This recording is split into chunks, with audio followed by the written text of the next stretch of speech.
Good morning, good afternoon, good evening, wherever you might be, and welcome to a post on sunsets and rainbows. It's actually a science post. If you look in a textbook in search of an explanation for why the sunset is so colorful, you will read that the sunlight has to travel through more atmosphere as the sun sets, and this causes all of the blue light to get absorbed through multiple scattering, while all of the other colors remain. The rest of the sky remains blue because ozone reflects other colors more than blue. A more holistic answer is that the rainbow of the sunset results from birefringence, or different pressure cross-sections of the atmosphere.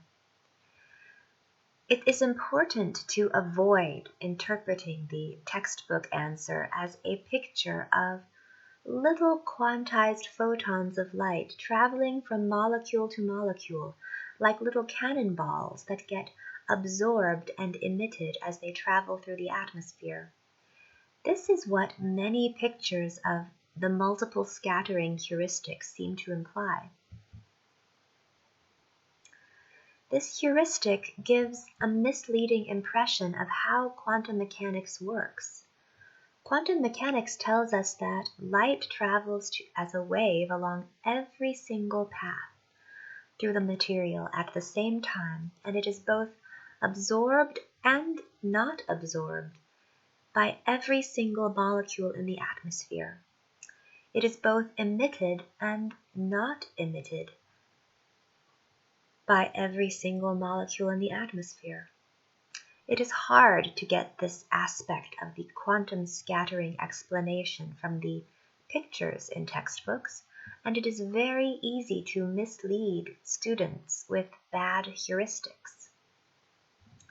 For school children, I would focus less on explanations involving quantum scattering and more on how light makes a rainbow in a birefringent material, because different parts of the material will transmit different colors by different amounts, depending on the materials, depending on the properties and pressure within the material. For example, in an image of a thin film that's stretched like a membrane, you see a rainbow pattern on it. And the stress in the film has caused the molecules to align themselves such that different colors of light are reflected by different amounts in different directions. Stress, thickness, pressure, tension, these can all lead to birefringence, and where the atmosphere is thickest and most pressurized, red light is transmitted. Where it is the thinnest, blue light is transmitted. And when you look at the atmosphere from the side, as in a sunset, you can see the influence of the vertical pressure. But when you look at it from below, the pressure vector is lined up with your eyes, so you can't see its influence. Similarly, when you see a rainbow in the sky, you are looking at a reflection off of a surface under tension.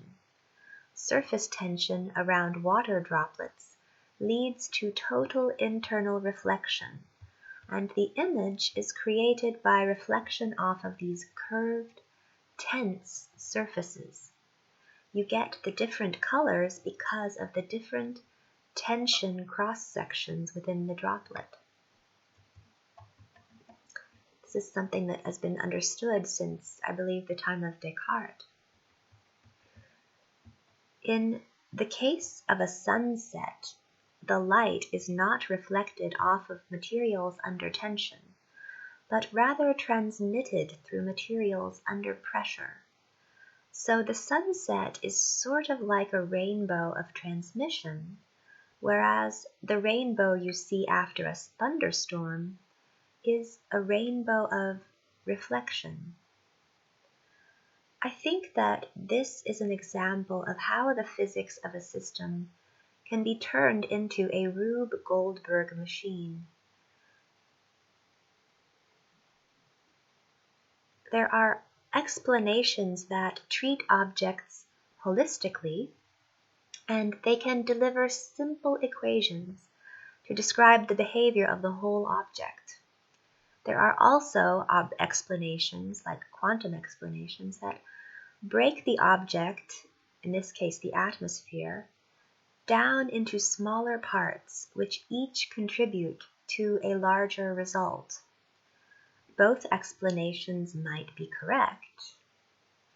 This is certainly the case with explanations of why the sky is blue during the day and black at night, but those are things I've written about in other posts. For more everyday birefringence examples, I highly recommend there's a link in the post below, and there was someone who collected just some wonderful photographs of birefringent objects.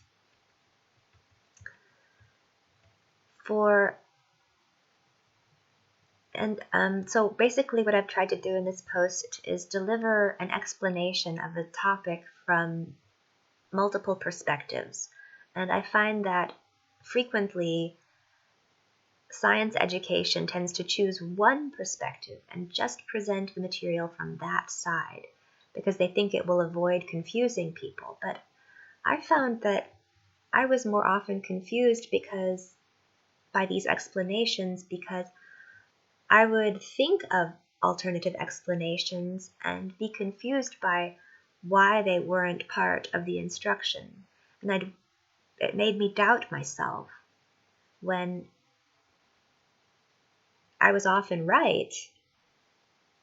I just wasn't hearing the topic explained in more than one language, which I think is really important for physical systems to be explained in multiple languages.